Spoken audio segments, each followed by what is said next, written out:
स्वदेश की बात आशुतोष के साथ इस खास प्रोग्राम में आपका बहुत बहुत स्वागत है। और बेहद ही राष्ट्र के मुद्दे को लेकर आपका दोस्त आशुतोष एक बार फिर हाजिर हो चुका है। चीन को लेकर फिर सियासत गर्मा चुकी है और ताजा मामला है वो मीडिया रिपोर्ट, जो रिपोर्ट दावा करती है कि चीन ने अरुणाचल प्रदेश में करीब 4.5 किलोमीटर अंदर तक गांव बसा लिया है। एक सैटेलाइट इमेज का यहां पर दावा किया गया है, जिसके जरिए बताने की कोशिश की है कि चीन ने अपनी हिमाकत को जारी रखा है। सियासत कब शुरू होती है? सियासत तब शुरू हुई जब राहुल गांधी जी ने, जो कि कांग्रेस के पूर्व राष्ट्रीय अध्यक्ष हैं, ट्वीट किया और ट्वीट करके प्रधानमंत्री नरेंद्र मोदी पर उन्होंने निशाना साधते हुए कहा कि याद है, मैं देश को झुकने नहीं दूंगा। स्वदेश का मुद्दा आज यही है, क्या वाकई में प्रधानमंत्री नरेंद्र मोदी ने देश को झुकाया है? क्या वाकई में सीमा पर भारतीय सेना तैनात है या भाजपाई सेना तैनात है, जिस पर लगातार सवाल उठते रहे हैं? और क्या वाकई में राष्ट्रहित के मुद्दे पर यहां पर सियासत की जा रही है या चिंता की जा रही है? ये तमाम सवालों का जवाब जानना बेहद जरूरी है। लिहाजा बेहद ही खास पैनल इस समय स्वदेश न्यूज स्टूडियो में हमने आमंत्रित किया है। मैं उनका तारुफ आपसे करा देता हूं। हमारे साथ भारतीय जनता पार्टी से वरिष्ठ नेता चेतन सिंह जी मौजूद हैं। चेतन जी, आपका बहुत बहुत स्वागत है। हमारे साथ कांग्रेस के वरिष्ठ नेता ब्रजभूषण नाथ जी मौजूद है। ब्रजभूषण जी, आपका बहुत बहुत स्वागत है। और वरिष्ठ पत्रकार, राजनीतिक विश्लेषक और मैं कहूंगा चिंतक भी सुरेश शर्मा जी हमारे साथ मौजूद हैं। सुरेश शर्मा जी, आपका भी बहुत बहुत स्वागत है। ब्रजभूषण जी, सीमा पर अगर इस तरह की हिमाकत होती है, हालांकि मीडिया रिपोर्ट है, लेकिन अगर इसको सही मान लिया जाए तो कहीं ना कहीं सीमा पर भारतीय सेना भी तैनात है, तो क्या आपको उनके शौर्य पर कोई संदेह है? क्या आपके पूर्व जो राष्ट्रीय अध्यक्ष हैं, लगातार जो सवाल उठाते हैं, वो क्या कहना चाहते हैं? वहां पर भारतीय जनता पार्टी की सेना तैनात है या भारत की शूरवीर फौज वहां तैनात है? आशुतोष जी, ये सबसे प्रथम बात तो ये है कि ये इमेज आई कहां से। निश्चित तौर पे अमेरिका के सैटेलाइट से आई है। तो इस बात को भारत के प्रधानमंत्री जी को संज्ञान लेना चाहिए कि सैटेलाइट में अगर ये इमेज आई है तो असली है या नकली है। ये सैटेलाइट आई है 1 नवंबर को। ये सैटेलाइट की इमेज 1 नवंबर को आई है और इसके पहले जो सैटेलाइट की अमेरिका की जो इमेज थी, वो इमेज आप ये देखिए कि अगस्त महीने में उस टाइम पे सैटेलाइट के माध्यम से 101 मकान जो दिखाए जा रहे हैं, अब जो 1 नवंबर वाली इमेज में वो मकान नहीं थे। अगर वो अमेरिका ने वो इमेज भेजी है तो निश्चित मंत्रालय को भेजी होगी। अगर ये मंत्रालय से इमेज लीक हुई है तो ये भारत के मामले में लीक हुई है। किसने लीक करी और अखबार में अगर छप गई है और बाकी चैनल वाले या बाकी लोग अगर नहीं पूछ रहे हैं, तो ये इसका मतलब क्या देश में शांति रहनी चाहिए? 101 जो मकान इमेज में आए हैं, या तो वो नकली है या अमेरिका की सैटेलाइट की वो इमेज नकली है कहीं ना कहीं। या इसकी तस्दीक तो आपके पूर्व राष्ट्रीय अध्यक्ष राहुल गांधी जी ने कर ली होगी ना, तभी तो ने ट्वीट किया है। नहीं, राहुल गांधी जी जो कि सांसद हैं। मेरी सवाल में सुनिए ना आप पहले। किसी अखबार को लेके उन्हें अखबार को ट्वीट किया है। अखबार निष्पक्ष अखबार भारत के देश में मान्यता प्राप्त अखबार रहता है। अगर वो अखबार नकली है तो आप उस पर केस करिए, एफआईआर दर्ज करिए।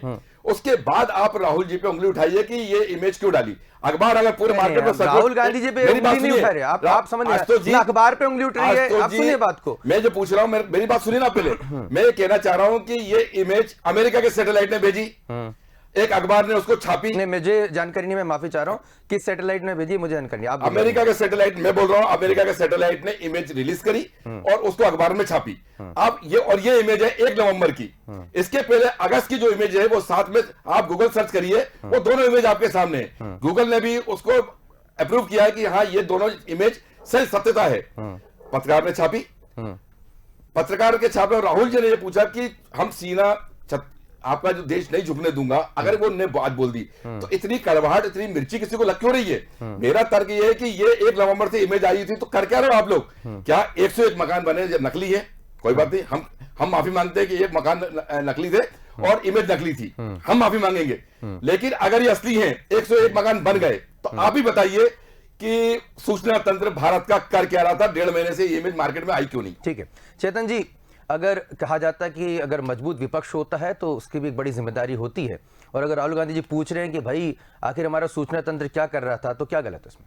मेरा कहना आशुतोष जी, आप हमेशा भारत की सेना शौर्य और उनके सूचना तंत्र पर ही प्रश्न क्यों उठाते हो? कभी ये भी तो बोलो कि पाकिस्तान को घुस करके मारेंगे, कभी ये तो बोलो कि चाइना के लोग इस प्रकार आते हैं तो हम भी उनका साथ, सरकार के साथ कंधे से कंधा मिला करके खड़े हैं। कभी हमने नहीं सुना है। हमने हमेशा अगर सुना है तो अपने देश के प्रधानमंत्री को अपमानित करने वाला भाषण सुना है, अपने देश के सेनाओं के शौर्य को ठुकराने वाला और उनके शौर्य पर प्रश्न चिन्ह उठाने वाली बातें सुनी। आखिर ऐसा क्यों होता है? एनडीटीवी उसकी इस देश में क्या रैंकिंग है? ये किसी अखबार का मामला नहीं, एनडीटीवी की रैंकिंग का मामला है। एनडीटीवी ने सबसे पहले इसको दिखाया है। एनडीटीवी ने क्यों दिखाया, किस प्रकार इस हिंदुस्तान में षड्यंत्र करता है एनडीटीवी, ये किसी से छिपा हुआ नहीं है। मैं पूछना चाहता हूं आशुतोष जी, क्या ये देश माननीय प्रधानमंत्री जी का अकेले या सारे 130 करोड़ हिंदुस्तानियों का देश है, जो बार बार माननीय प्रधानमंत्री जी को आप प्रताड़ित करना चाहते हैं या उनको टारगेट करके आप क्या दिखाना चाहते हैं? हिंदुस्तान का प्रधानमंत्री भारतीय जनता पार्टी का प्रधानमंत्री नहीं है, इस हिंदुस्तान के 130 करोड़ लोगों का प्रधानमंत्री है। और आज का प्रधानमंत्री विश्व के किसी भी कोने में जाकर उसके दुश्मन को घुसकर मारने की ताकत रखने वाले सैन्य का प्रधान सेनापति है। आप याद रखिएगा, ये वो भारत नहीं है जो 1962-63 में घुटने टेक करके आया और मेरे देश का प्रधानमंत्री पंडित जवाहरलाल नेहरू कहता है कि मेरे सर पर एक भी बाल नहीं है, वहां पर तो एक भी घास का पौधा नहीं उग सकता। आप ब्रजभूषण जी, जरा आपके ही मंत्री ने उस समय सदन में कहा है, महावीर त्यागी ने उठ करके, कि मैं अपने कैबिनेट में रहते हुए शर्म महसूस कर रहा हूं, आज मेरे सिर में एक भी बाल नहीं है, तो क्या ये सिर ले जाकर के मैं पाकिस्तान के चरणों में अर्पित कर दूं? ये आखिर इस तरह की भाषाएं बार बार क्यों राहुल गांधी के मुंह से आती है? भाई, हमारे देश की जब सेना जाकर के दुश्मनों पर प्रहार करती है, आप कहते हैं उसके सबूत नहीं है, आप कहते हैं ये फर्जी सबूत है, फिर कहते हैं ये सारे प्रधानमंत्री जी ने करा दिया, हम अपने सैनिकों को खुद ही मरवा दिए। अरे भैया, ये आखिर आप बताना क्या चाहते हो देश में? मैं आशुतोष जी जवाबदारी और जिम्मेदारी के साथ कहता हूं कि अगर हिंदुस्तान में अगर किसी ने भी अगर आंख उठा करके भारत की सेना या भारत के नागरिकों की तरफ देखने की कोशिश की, तो उसका दुगनी ताकत के साथ जवाब दिया जाएगा। लेकिन मेरे मित्र बैठे हैं, ये बताएं कि 43,160 वर्ग किलोमीटर कहां से प्रारंभ होता है? अगर चाइना जिस स्थान को आज राहुल गांधी ने ट्वीट किया है, कोट किया है, और जिस इमेज को लेकर के किया है, उससे दूर तक कहां तक भारत की सीमा हुआ करती है? अगर अक्साई चीना अगर हमारे पास होता, अगर नहीं है, तो इसकी जवाबदारी जिम्मेदारी किसकी है? इसके बारे में भी कांग्रेस को जवाब देना चाहिए। सुरेश जी का मैं कमेंट लेना चाहूंगा। सुरेश जी, एक पृष्ठभूमि यहां पर है कि साहब देखिए, अगर सैटेलाइट इमेज का हवाला दिया गया, मीडिया रिपोर्ट का हवाला दिया गया, राहुल गांधी जी ने इसको ट्वीट किया है, सवाल पूछे कि आखिर देश को झुकने नहीं दूंगा। ये सवाल क्या वाकई में आपको लगता है कि सही परिप्रेक्ष्य में पूछा गया है? ये आपको लगता है कि हमारी जो कूटनीति है, हमारी रणनीति है, उस पर सवाल निशान है? क्या आपको लगता है कि भारतीय सेना के शौर्य पे क्वेश्चन मार्क है? या आपको लगता है कि कहीं ना कहीं जो सुरक्षा संबंधी जो इश्यूज रहते हैं, जिसमें बेहद ही सतर्कता बरती जा रही है, क्या भारत का विपक्ष और भारत के जो राजनीतिक दल हैं उस हद तक उतनी सतर्कता बरत रहे हैं? या आपको लगता है नहीं, ये तो जरूरी था, अगर विपक्ष सवाल नहीं पूछेगा तो कौन पूछेगा? देखिए, इस बात पर कभी भी कोई सवाल नहीं उठा सकता कि विपक्ष को अपनी भूमिका अदा करने का अधिकार नहीं है। लेकिन इन सब बातों के बीच में पहले भी हमने देखा है, जब बांग्लादेश का विभाजन हुआ तब भी हमने देखा, बांग्लादेश को आज़ाद कराया गया पाकिस्तान से, तब भी हमने देखा कि अटल बिहारी वाजपेयी ने जिस भूमिका का निर्वहन किया था। हमने तब भी देखा जब यूएनओ में अटल बिहारी वाजपेयी विपक्ष के नेता थे, तब उनको जो है वहाँ नेतृत्व के लिए भेजा और मंत्री जो है वो उनके नेतृत्व में गए। तो ये हमारे यहाँ कूटनीतिक विषयों पर और विदेश नीति के मामले में एक अलग किस्म की पॉलिसी रहती है, जिसमें सभी दलों की मोटे तौर पर आम सहमति रहती है। यदि कोई विषय ऐसा रहता है जिस विषय पर कहीं चेंज करने की बात है या सत्ता कुछ उसको चेंज करना चाहती है, तभी विवाद की स्थितियां निर्मित होती हैं। मुझे नहीं लगता कि चीन के मामले में जिस तरह का एटीट्यूड या जिस तरह का रवैया राहुल गांधी जी का रहा है, वो मुझे लगता है कई बार ज़्यादा हो जाता है। ठीक है, वो उनका अपना तरीका है राजनीति करने का, लेकिन वो तरीका यदि देश पर भारी पड़ेगा तो कांग्रेस के मित्रों को भी ये बुरा लगेगा और अन्य देश के लोगों को भी बुरा लगेगा। जहाँ तक ये सवाल है आज का, जिस सवाल को आज दागा गया है, वो जो है पहले पत्र लिख करके सरकार से, विपक्ष के बड़े नेता के रूप में राहुल गांधी जी को सरकार से पूछना चाहिए था कि आप मुझे स्पष्ट करिए इस मामले को, क्योंकि किसी भी समाचार पत्र में छपी हुई बात को पार्लियामेंट और संसद असेंबलीज में आपने भी देखा है और मैंने भी देखा है, कोई अधिकृत नहीं माना जाता। वो विश्वसनीय हो सकती हैं, मैं इन पर कोई सवाल नहीं उठा रहा, क्योंकि मेरी जानकारी में वो विषय इतना नहीं है कि वो सच है या गलत है, क्योंकि तभी मैं टिप्पणी कर सकता हूँ। लेकिन यदि किसी समाचार पत्र ने छापा है तो वो एविडेंस नहीं है। वो एविडेंस तो तब बनेगा जब आप जो है उससे विदेश मंत्रालय से जानकारी लेंगे या रक्षा मंत्रालय से जानकारी लेंगे या प्रधानमंत्री जी को पत्र लिख करके आप लेंगे। मुझे लगता है कि इतनी गंभीर विषयों पर औपचारिकताओं का पूर्ण करे बिना बयान दे देना यही कारण है कि जैसे पाकिस्तान बार बार राहुल गांधी जी के बयानों को कोड कर देता है, अन्य देश जो है वो कोड कर देते हैं, तो ये कहीं न कहीं देश को नुकसान पहुंचाता है। तो मतलब ये राहुल नुकसान पहुंचाने के विषय क्या ये भी है कि चूंकि चीन हमसे ताकतवर है और अभी क्या हमारी मौजूदा परिस्थिति उससे लड़ने की नहीं है, और इस तरह के जो ट्वीट है वो उकसाते हैं कि देखो साहब तो लड़ो चीन से, दिखाओ अपना जो 56 इंच का सीना, और फिर कहीं ना कहीं इस समय हम रणनीतिक तौर पर हम कितने कमजोर हैं, कितने भारी हैं, हम अपने दुश्मन मुल्क को तो अब नहीं बता सकते हैं, तो हमें एक स्टैंड लेना पड़ता है कि हम किस तरह का एक स्टैंड वहां पर लेकर खड़े हुए हैं। ये बात शायद राहुल गांधी जी को पता होगी क्योंकि वो सांसद हैं और लगातार। लेकिन सुरेश जी, मैं ये जो समझना आपसे चाह रहा हूं कि इससे पहले भी सुरक्षा मामलों की समिति की जब बैठक हुई थी संसद में, तो उन्होंने राहुल गांधी जी ने कहा कि चीन के मामले में हमें कुछ भी जानकारी नहीं दी जा रही है, गलत सलत जो है तस्वीरें पेश की जा रही है, मेरे सवालों को जवाब नहीं दिया जा रहा है। अब उन्होंने फिर चीन की ये हिमाकत को ट्वीट किया है, तो लगातार चीन पर फोकस करके राहुल गांधी जी के ट्वीट करने के पीछे क्या असल मंशा है? क्या वाकई में भारत की सीमाओं को लेकर वो चिंतित हैं या फिर आपको कुछ और वजह नजर आ रही है? देखिए आशुतोष जी, आपको याद है जब हम सब लोग, थोड़ा सा फ्लैशबैक में ले जा रहा हूं, जब चीन के खिलौनों का विवाद होता था, हमारे उद्योगों को दबाया जाएगा, उद्योग खत्म हो जाएंगे, उन सारे विषयों पर जब ये बातें आती थी और स्वदेशी जागरण मंच के लोग जो है प्रेस कॉन्फ्रेंस करते थे, तो मैं ही पहला पत्रकार समझता हूं अपने आप को जिन्होंने ये सवाल पूछा था कि भारत के उद्योगों को किसने रोक रखा है, वो ऐसे सस्ते की खिलौने क्यों नहीं बनाते। और फिर चर्चा चलती थी कि हम चीन के सामने खड़े होने की स्थिति में नहीं है, उसे टक्कर लेने की स्थिति में नहीं है, हमारे सामने हमारी जो है सैन्य शक्ति इतनी जबरदस्त, व्यक्ति साथ और अच्छी हो सकती है लेकिन उपकरणों की दृष्टि से हम इतने ताकतवर नहीं हैं। लेकिन ये सब बातें पुरानी हो गई हैं और अब जो है जिस तरीके से हमने अपनी सैन्य शक्ति को बढ़ाया है उपकरणों की दृष्टि से, फिर मैं कह रहा हूं उपकरणों की दृष्टि से जो बढ़ाया है, और हमारे जाबाज जवानों ने जिस तरीके से चीन के सैनिकों को घुसपैठ के नाम पर मारा है और वो संख्या हमारे अताहत सैनिकों से ज़्यादा है, तो ये स्पष्ट होता है कि हमारी ताकत जो है वो मुक्के में भी इतनी ज़्यादा है कि वो चीन पर भारी पड़ सकती है। उपकरणों के मामले में, राफेल के मामले में भ्रष्टाचार की आड़ लेकर के जितना विलंब कराने का प्रयास किया गया, वो भी कहीं न कहीं संदेह पैदा करता है। और मुझे लगता है सैन्य शक्ति के मामले में इस तरह किस तरह का संदेह सर? मैं फिर उसका ब्रजभूषण जी पे आऊंगा। मैं स्पष्ट ये कहता हूं कि कहीं न कहीं चीन और जो कांग्रेस पार्टी के बीच में, दोनों राजनीतिक पार्टियों के बीच में, चीन की कम्युनिस्ट पार्टी और भारत की कांग्रेस पार्टी के बीच में जो समझौता है, वो समझौता कहीं न कहीं एक ऐसे संदेह को जन्म देता है कि कांग्रेस पार्टी के नेता, पूरी कांग्रेस पार्टी नहीं, बड़े नेता आज भी जो है इस बात से सहमत नहीं है, लेकिन कांग्रेस पार्टी के राहुल गांधी सहित कुछ नेता ऐसे हैं जो चीन की पक्षधारी करते हुए नजर आते हैं। अनेकों बार ऐसा महसूस हुआ है और ये किसी भी राष्ट्र के लिए दुर्भाग्यपूर्ण है। ब्रजभूषण जी, बहुत बड़ा आरोप यहाँ पर, और कहा जाता है कि क्योंकि पत्रकार है, सियासी आरोप तो वो लगा नहीं, लेकिन कुछ हो सकता है, कोई तथ्य यहाँ पर सामने रख रहे हो। निश्चित तौर पर जब डोकलाम का विवाद चला था उस वक्त भी राहुल गांधी जी दिल्ली में दूतावास में जाकर, चीनी दूतावास में जाकर मिलकर आए थे। उस समय हमारी सेनाएं आमने सामने खड़ी हुई थी और तब सवाल भी उठे हुए थे कि आखिर राहुल गांधी दुश्मन मुल्क जो है चीन, जिससे सेना हमारे आमने सामने खड़े उस वक्त मिलने क्या करने गए हैं। और लगातार चीन को लेकर जो इस तरह की टिप्पणी आ रही है, जहां पर चीन को हम कहीं ना कहीं देखिए साइकोलॉजिकली हम उसको लगातार यहां पर हरा रहे हैं। ये 1962 के बाद पहली ऐसा मर्तबा है जब डोकलाम के बाद गलवान घाटी में, उसके बाद हमने कैलाश मानसरोवर की अगर बात करें, उस प्योंग झील की हम बात करें, ये तमाम ऐसे एरिया हैं जो कहीं ना कहीं भारत ने वहां पर अपना प्रभुत्व दिखाकर, अपनी सैन्य क्षमताओं को इजाफा करके, और बड़े बड़े अगर कहा जाए कि हमें हेलीकॉप्टर्स को वहां पर उतार के लद्दाख में अपनी उपस्थिति को दर्ज करा के साबित किया है कि चीन अब हिमाकत ना करे। और ऐसी स्थिति में लगातार राहुल गांधी खिसियाए अंदाज में भारतीय सेना के शौर्य पे प्रश्न चिन्ह लगा रहे हैं। अरे भाई, आपको चिंता थी इस तरह के मुद्दों को ट्वीट किया जाता है? आशुतोष जी, मैं इस बात से खंडन कर रहा हूं, आपकी बात की मैं ले रहा हूं कि भारत के शौर्य पे राहुल जी उंगली उठाते हैं।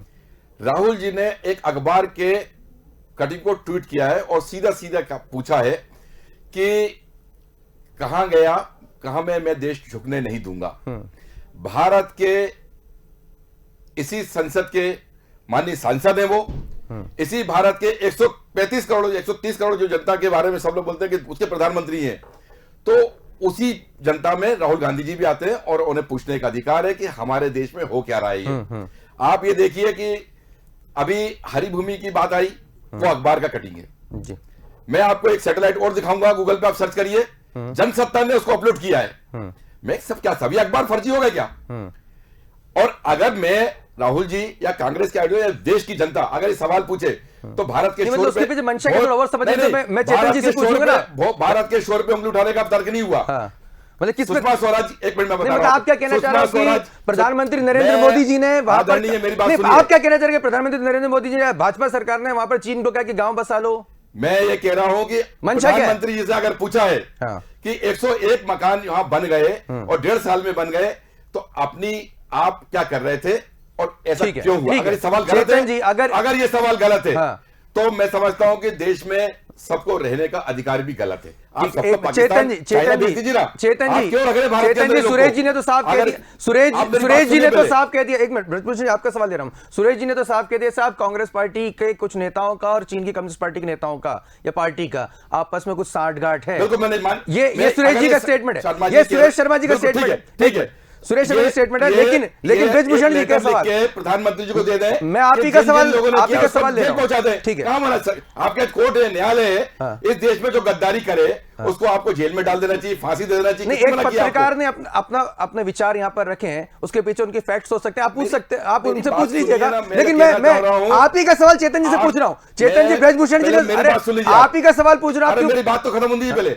मैं कहना चाह रहा हूं कि सुषमा स्वराज जी जब विदेश मंत्री थी 2014 में, तो वो बोल के आई कि आर्थिक रूप से चाइना की हमें भारत को जरूरत है, और आर्थिक रूप से बहुत सक्षम है चाइना। 14% आयात में, आज भी आयातित में 14% भारत में आयात होता है। आप रोकिए आयात को, कौन मना करता है? क्या राहुल गांधी जी ने मना किया कि मत रोकिए आप? आज भी सबसे ज्यादा 116 बिलियन डॉलर, आशुतोष जी ध्यान दीजिए, सरपंच जी आप भी ध्यान दीजिए, 116 बिलियन डॉलर 2014 में आयात करता था चाइना।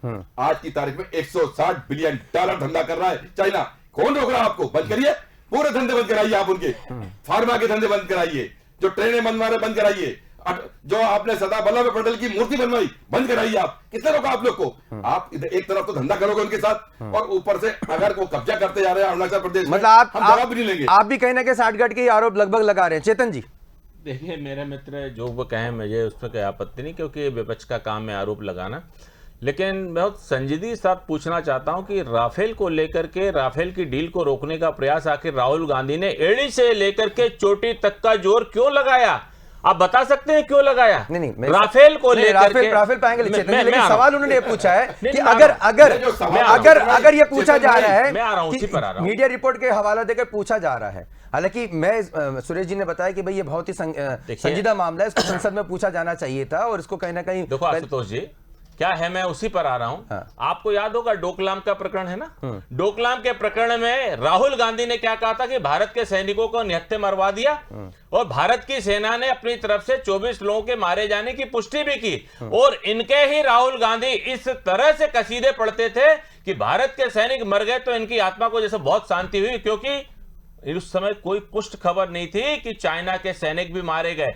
वही बात जब राइटर ने कही कि नहीं चाइना के 122 सैनिक मारे गए हैं, तब इनके मुंह से एक शब्द नहीं निकला। मतलब क्या है? आप माननीय प्रधानमंत्री जी का 56 इंच का सीना देखना चाहते हो? अरे देश का सीना 56 इंच है, और उसको कोई माई का लाल घटा नहीं सकता है।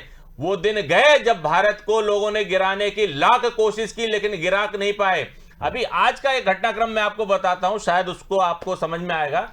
आज ऑस्ट्रेलिया को भारत की टीम ने हराया है, और उनके कोच जस्टिन लेंगर ने कहा है कि भारत के आधी टीम खेल रही थी और आधी टीम को भी हम हरा नहीं पाए। भारत को लेकर अंडरस्टूड करना और इस तरह से कमजोर आकलन करना कहीं ना कहीं हमारी भूल थी। तो मैं फिर से कहना चाहता हूं कि भारत की सैन्य ताकत को और माननीय प्रधानमंत्री जी की दूरदृष्टि को और भारतीय जनता पार्टी के राष्ट्रवाद को अगर कम करके आंकने की कोशिश की, तो अभी तो 50 के ऊपर तुम्हारी लोकसभा में संख्या है, अगली बार 50 का आंकड़ा भी छू करके नहीं आ पाओगे। लेकिन जिस प्रकार से भारत की सीमाओं को लेकर के लगातार माननीय प्रधानमंत्री जी पर जो अटैक करने का कांग्रेस का एक एजेंडा है, घोषित एजेंडा, मैं सच कहता हूं कांग्रेस के 80% वरिष्ठ नेता ही कांग्रेस के राहुल गांधी, सोनिया गांधी की बात से सहमत नहीं है। इसलिए सहमत नहीं है कि देश देश की तरह चलता है, देश के मामले किसी राजनीति से जोड़ करके नहीं चलते हैं। अभी आदरणीय सुरेश जी भाई साहब ने बहुत अच्छी बात कही कि यूएनए में भारत का पक्ष रखने के लिए विपक्ष के नेता के रूप में अटल बिहारी वाजपेयी जी को पीवी नरसिम्हा राव साहब ने भेजा था। क्यों भेजा था भैया? कांग्रेस के थे ना, इसलिए भेजा था क्योंकि राष्ट्रवाद को लेकर के हमारी पार्टी में कोई दो फाड़ नहीं है। राष्ट्रवाद को लेकर के हम नहीं चाहते कि सत्तारूढ़ पार्टी कोई भी हो उसका सीना कहीं भी अपमानित होकर के सर गर्व के साथ नहीं, शर्म के साथ झुका करके आए। इसलिए विश्व के पटल पर जब भी बात आएगी, हमने 1971 में जब श्रीमती इंदिरा गांधी के नेतृत्व में पाकिस्तान का विभाजन हुआ, माननीय अटल बिहारी वाजपेयी जी ने सदन में कहा था तुम तो दुर्गा का अवतार हो। ये हिम्मत होना चाहिए, ये शौर्य होना चाहिए। मैं माफी चाह रहा हूं चेतन जी। मैंने इंडिया टीवी का आपकी अदालत का वो एपिसोड की क्लिपिंग देखी थी जिसमें रजत शर्मा जी वरिष्ठ पत्रकार जी ने सवाल पूछा था, तो अटल जी ने खंडन किया कि मैंने तो कोई दुर्गा का अवतार नहीं बोला है। मुझे क्लिपिंग सोशल मीडिया पे देखी, शायद सुरेश शर्मा जी ने भी वो शायद क्लिपिंग देखी हो, लेकिन हाँ ये बहुत चर्चित स्टेटमेंट रहा था, इस पर चर्चा हम अलग से भी कर सकते हैं। लेकिन ब्रजभूषण जी, आपकी आज़ादी के बाद से सरकार बनी, 1962 में जो युद्ध हुआ जिसमें हमें काफ़ी शिकस्त का हासिल हुई थी, देश आज़ाद हुआ था तब कहीं ना कहीं हमारी इकोनॉमी चाइना से काफ़ी आगे थी। चाइना के हम इस तरह से जो आज हम पिछलग्गू टाइप के दिखाई देते हैं ऐसे नहीं थे, हम लोग काफ़ी आत्मनिर्भर थे। लेकिन चाइना तिब्बत को खा गया देखते देखते। चाइना जो है हमसे सैन्य बल में आगे बढ़ता गया।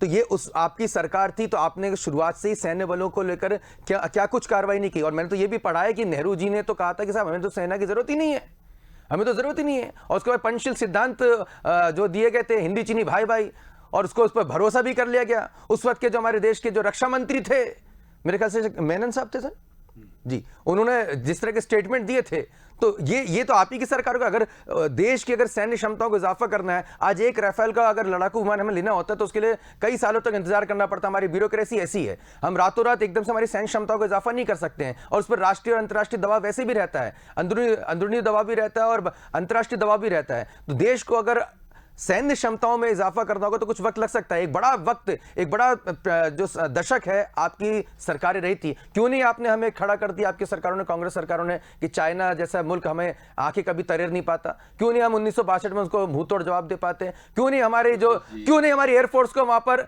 इस्तेमाल करने दिया गया कि वहां भारतीय वायुसेना वहां पर जाके युद्ध में पार्टिसिपेट करती? क्यों नहीं हमारे जो सेना के जवानों को वहां पर जूते दिए गए थे जो जरूरी थे जो ठंडे प्रदेश में लड़ने के लिए? मैं ये इतिहास के जानना यहाँ पर बेहद जरूरी है। राहुल गांधी जी को शायद इतिहास की शायद जानकारी ना हो। ब्रजभूषण जी, आशुतोष जी, आपको शायद याद होगा जब देश आजाद हुआ था ना, तो कुछ भी नहीं था यहाँ देश में, ये सबको मालूम है, आपको भी मालूम है। धीरे धीरे कोई चीज बड़ी होती है और एकदम फल लटक के गिरने नहीं लगते। आप ये भी देखिए कि 1962 के बाद जितने कब्जा कर लिया था जमीन पे, और वही चाइना वापस चला गया अपनी बॉर्डर पे, मैकल बॉर्डर पे वापस चला गया। कब? मैं 62 की बात कर रहा हूं सर, आप चेक करिए उसको, 62 भी बोल रहा हूं मैं। जब अरुणाचल प्रदेश तक अंदर घुस गया था, उसके बाद बिना बात करे वो वापस भी हटाए। 1967 में, मैं बता रहा हूं, मेरे पास है क्लिप से पूरी, 1967 में फिर दोबारा युद्ध हुआ चाइना के साथ। जब चाइना के साथ युद्ध हुआ तो इसमें 8 लोग चाइना के मरे थे और केवल 4 भारतीय सैनिक की शहादत हुई थी। भारत जब से लड़ाई चलता आ रहा है, उसके बाद भारत 2014 के पहले किसी भारत में सब लोग एक मिनट में सुनिए, कब्जा नहीं कर लिया। भारतीय सेना की उपलब्धि थी कि किसी बांग्लादेश ने, मेरी बात सुनिए, बांग्लादेश ने, पाकिस्तान ने और चाइना ने मिलकर इस भारत में कब्जा नहीं कर लिया साहब। एक सुरक्षित और एक अखंड भारत के रूप में आपको सौंपा। आप ये सोचिए कि जिस टाइम पे टेक्नोलॉजी थी, आपके जब 2014 के बाद दिया तो मोबाइल, कंप्यूटर, लैपटॉप सब आपको मिले। उस टाइम पे क्या था देश के आजादी टाइम पे? कुछ भी नहीं था। देश में बिजली, पानी, ये सब की व्यवस्था करने में टाइम लगता है। आप बोलो क्या किया? देश की सेना का कांग्रेस से सम्मान नहीं किया गया। देश की सेना का कांग्रेस सम्मान नहीं किया। पाकिस्तान के पास लैपटॉप था, हिंदुस्तान के पास नहीं था। मेरी बात सुनिए, देश की सेना पे कांग्रेस को कब आपत्ति हुई? देश की सेना, कांग्रेस की सेना, हमारे देश की सेना है, मेरी सेना है, आपकी सेना है, उसमें किसी को आपत्ति नहीं है। कोई शंका नहीं उसके अंदर। हमारे देश की सेना पे, सैनिकों पे कोई वो शंका कुशंका नहीं है। चेतन जी, हमारे देश के लोग अपनी जान गंवाने के लिए वहां बैठे हुए आज भी। चेतन जी, भूषण जी के जवाब दीजिए। आपको बहुत गूगल सर्च करने का ब्रजभूषण जी बार बार निवेदन कर रहे हैं, एक बार कर तो लीजिए कि 43,160 वर्ग किलोमीटर जमीन कब्जे से कब वापस मिली? एक। दूसरा, 1962-63 में भारत के पास वायुसेना थी, चाइना पर नहीं थी, लेकिन देश के प्रधानमंत्री पंचशील के सिद्धांत पर सोता रहता है, वो देश का सैनिक गोलियों से मारा जाता है। कितनी शर्मनाक बात है। और इतने शर्मनाक एपिसोड के बाद भी इस चैनल पर बैठ करके आप कसीदे पढ़ रहे हो। क्यों भैया? आत्मनिर्भर भारत की कल्पना अगर किसी ने की है तो इस देश के यशस्वी प्रधानमंत्री आदरणीय नरेंद्र भाई मोदी जी ने की है। चाइना को इस देश में घुसने का स्पेस किसने दिया? देश की जरूरतों को, एक मिनट मैंने आपको देखिए मैं बोल लूं, आप उसके बाद बोलिए प्लीज। देश की जरूरतों को पूरा करने का मादा आपने पैदा नहीं होने दिया। इस देश को हमेशा जाति, धर्म, पंथ, मजहब, आरक्षण की आग में लपेटने का काम कांग्रेस ने किया। देश में जो टैलेंट था उस टैलेंट को स्पेस आज दिन तक नहीं दिया आशुतोष जी। और अभी देखिए लेटेस्ट मामला कि देश में सारा विश्व जिस बीमारी से परेशान है, कोरोना से, उस कोरोना की वैक्सीन हमारे हिंदुस्तान के साइंटिस्टों ने खोज कर दी और सबसे पहले उस पर प्रश्न चिन्ह कोई उठाता है तो कांग्रेस और कांग्रेस का नेता। आखिर इस देश को तुम दिखाना क्या चाहते हो? देश को बताना क्या चाहते हो? इस हिंदुस्तान के लोगों की खोज पर, टेक्नोलॉजी पर आप अविश्वास भरना चाहते हो जनता जनार्दन में। ये देश को आप बढ़ते हुए नहीं देख सकते, देश को खड़ा होते हुए नहीं देख सकते। ये घुटने पर चलने वाला भारत नहीं है, ये घुटने तोड़ने वाले लोगों का भारत है। सुरेश जी, एक तरफ किसान आंदोलन चल रहा है देश में और कहीं ना कहीं हमारा पूरा ध्यान हमारे उन किसान भाइयों के लिए भी है कि भाई वो इतनी ठंड के बावजूद भी वहां पर सड़कों पर डटे हुए हैं और कहीं ना कहीं कृषि कानून को लेकर उनके कुछ मतभेद हैं, वो संतुष्ट नहीं है। और इसी बीच राहुल गांधी का ट्वीट आता है चीन को लेकर। हालांकि इस बीच वो इटली की यात्रा भी करके आ गए किसान आंदोलन के। क्या ये दो बड़ी घटनाओं के बीच में कोई आप कनेक्शन देखते हैं? एक तरफ किसान आंदोलन चल रहा है, देश में उसको लेकर बहुत सतर्कता है, खालिस्तानी आंदोलन को लेकर भी हमारी सुरक्षा एजेंसी अलर्ट पर है, और दूसरी तरफ चीन भी वहां पर एक जो तस्वीर आई है, तो वाकई में चिंता तो जाहिर की राहुल गांधी जी ने। दोनों चिंताओं में किस तरह से समानता या कुछ कनेक्शन देख रहे हैं? नहीं, मैं चिंता, विपक्ष के बड़े नेता हैं वो, उनको चिंता करना चाहिए, भारत की सारी बातों पर चिंता करना चाहिए। लेकिन जहाँ तक किसान आंदोलन का प्रश्न है तो मैं सोचता हूँ और मैंने जो ऑब्जर्वेशन किया है, मैंने जो उस मामले में पढ़ा और शोध किया है, उसका सीधा सीधा मतलब ये है कि कोई भी आंदोलनकारी वो सरकार के कानूनों में संशोधन कराने के लिए आंदोलन करता है, कमियां निकालने के लिए। कोई कानून हटाने के लिए संशोधन नहीं करता, आंदोलन नहीं करता। तो ये आंदोलन जो है जिस तरीके से चल रहा है, ये हो सकता है किसानों की चिंता उनके जहन में ज्यादा हो, लेकिन मुझे नहीं लगता कि ये सही दिशा का आंदोलन है। और इसलिए मैं फिर से रिपीट कर रहा हूं कि यदि किसान अपनी समस्याएं बताकर निराकरण कराना चाहते हैं, मतलब जो ट्वीट जो आया है उसमें कोई आप कनेक्शन नहीं देख रहे हैं? नहीं, मैं जोड़ना नहीं चाहता मैं उसमें, इसलिए नहीं जोड़ना आपने, क्योंकि कनेक्शन जोड़ा कांग्रेस पार्टी का चीन की कम्युनिस्ट पार्टी से, इसलिए मैंने पूछा है। आशुतोष जी, दो बातें मैं और कहना चाहता हूं।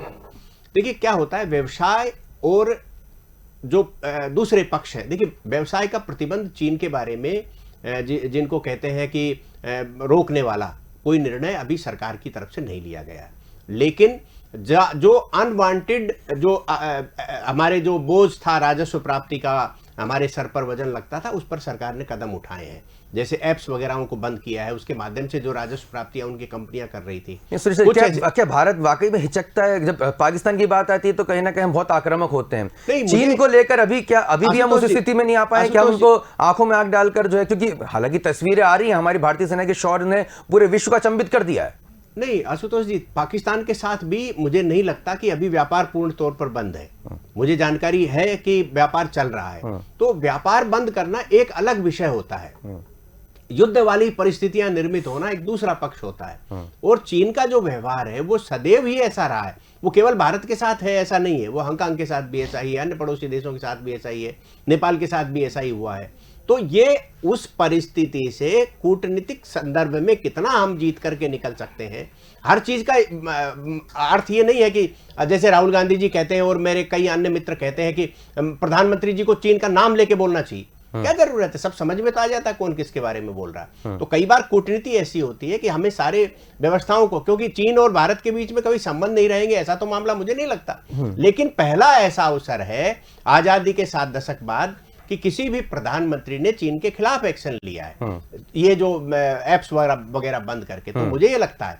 दूसरी बात मैं ये कहना चाहता हूं, मैं फिर अपनी बात को कह रहा हूं कि चीन के साथ व्यापार बढ़ना घटना अलग बात है, चीन का पक्ष लेना और वकालत करना दूसरी बात है। कांग्रेस के या अनेकों मित्रों से मेरी बात होती है, वही इसके पक्षधर नहीं है कि राहुल गांधी जी का चीन को लेकर के जो स्टैंड है वो हमेशा ही ऐसा रहता है। पार्ट टाइम पॉलिटिक्स के आरोप आपस में ये नेता लोग लगाते हैं, कभी यही दिक्कत देता है। इसलिए दिक्कत देता है कि राहुल गांधी जी के पास वो पॉलिटिकल अनुभव नहीं है जो कपिल सिब्बल के पास है, जो अन्य बड़े नेताओं के साथ है। पी चिदम्बरम के पास है या गुलाम नबी आजाद के पास है। इनके बात बहुत ही ऐसी आती है जिनसे, अब आप रणजीत सुरजेवाला की बात करिए, हमारे मीडिया के मित्र हैं, हमारे भाई, हमको तो उन्हीं से ज्यादा काम पड़ता है।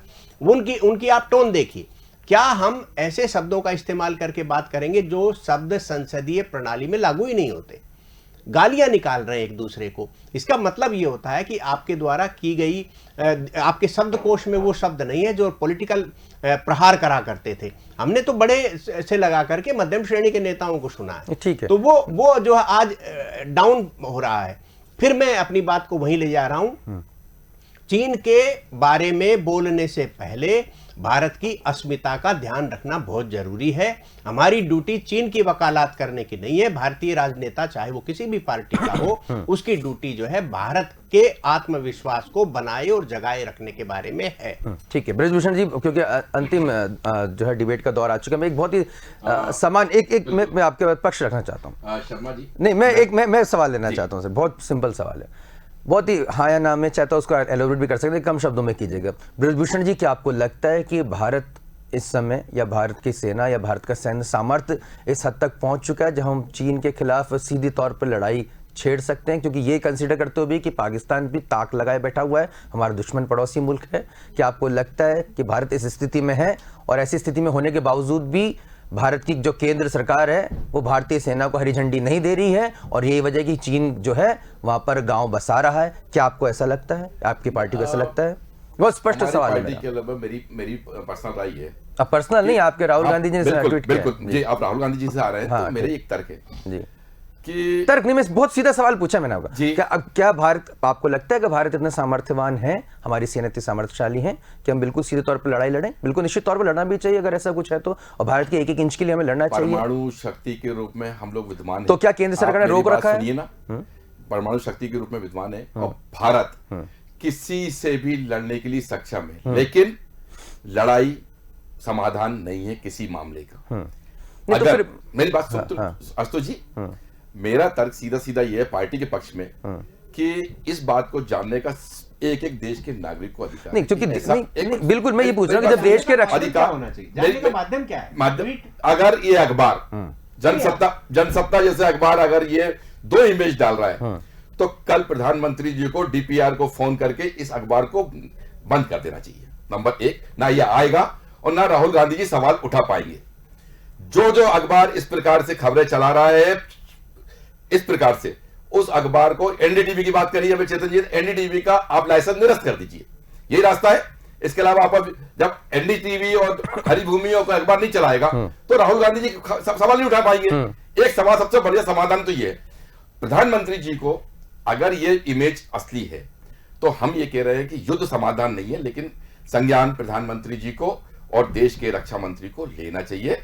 और जी, ये सीधा सीधा मेरा ठीक है। चेतन जी, सुरेश जी के, क्योंकि पहले जी सुरेश जी आपको। मैं केवल 2 बातें कहना चाहता हूं। देखिए, समाचार पत्र के पास आई हुई खबर को प्रकाशित करना अपराध नहीं है, इसलिए उनके खिलाफ एक्शन लेने जैसी बातों को मैं रिजेक्ट करता हूं। मैं उस पक्ष का नहीं हूं।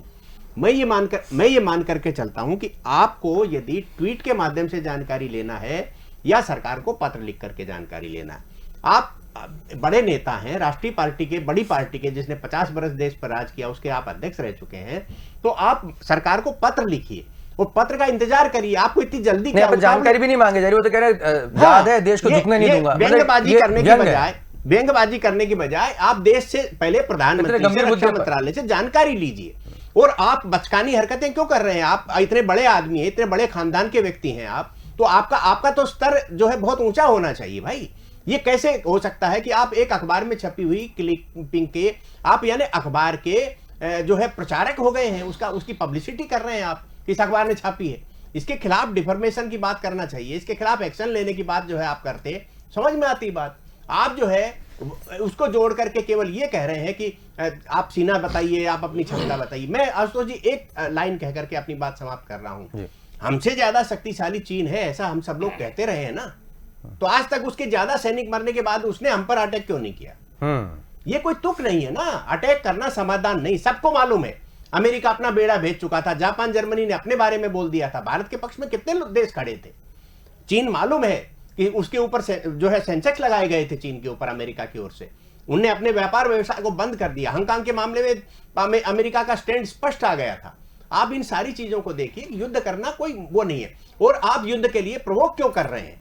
आप प्रधानमंत्री से युद्ध प्रवोक क्यों कर रहे हैं आप बार बार आकर के? इसका मतलब ये है कि आपका इंटेंशन उसी समझौते के साथ जुड़ जाता है जो समझौता आपने कांग्रेस चीन की कम्युनिस्ट पार्टी के साथ कर रखा है।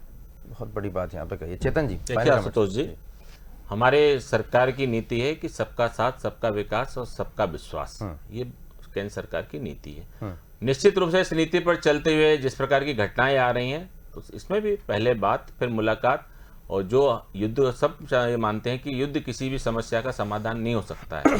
लेकिन बहुत अच्छी बात अभी आदरणीय सुरेश जी ने कही कि जब डोकलाम में हमने उनके सैनिकों को संख्या बल में भी ज़्यादा मारा, अगर इतनी ताकत है, इतने ताकत का उसको घमंड है, हम भले ही ठीक है उनके सैन्य ताकत उनसे कम है, लेकिन इतनी कम भी नहीं है कि हम उसको माकूल जवाब नहीं दे सकते। अमेरिका की सैन्य शक्ति चाइना से कम है, लेकिन अमेरिका 7 समंदर पार भी जवाब देता है ना।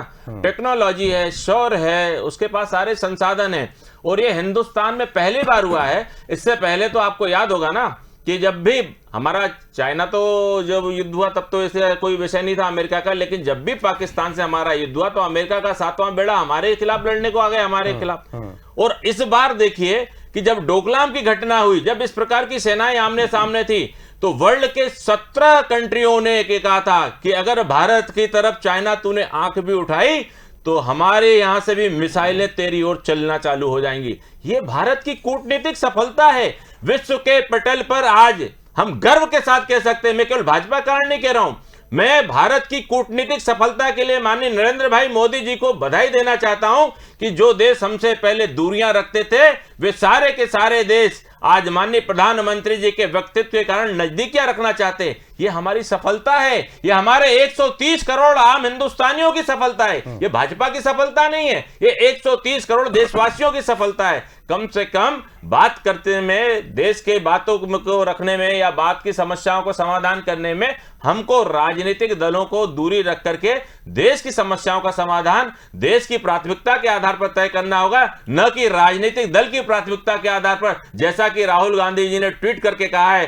कि देश पर भारत की सेना है या भाजपा की सेना। तो मुझे लगता है कि इस तरह की बात करने से पहले हमको अपनी गिरेबान में 10 बार झांक करके देखना चाहिए कि मेरे इस प्रश्न का आम जनमानस पर और खास तौर से तुम्हारी पार्टी के कार्यकर्ताओं पर क्या जवाब पड़ेगा, वो समाज में क्या जवाब देंगे और समाज में क्या मैसेज जाएगा। क्या यही दुर्गति करने के लिए कांग्रेस के पूर्व अध्यक्ष मुंह खोलते हैं?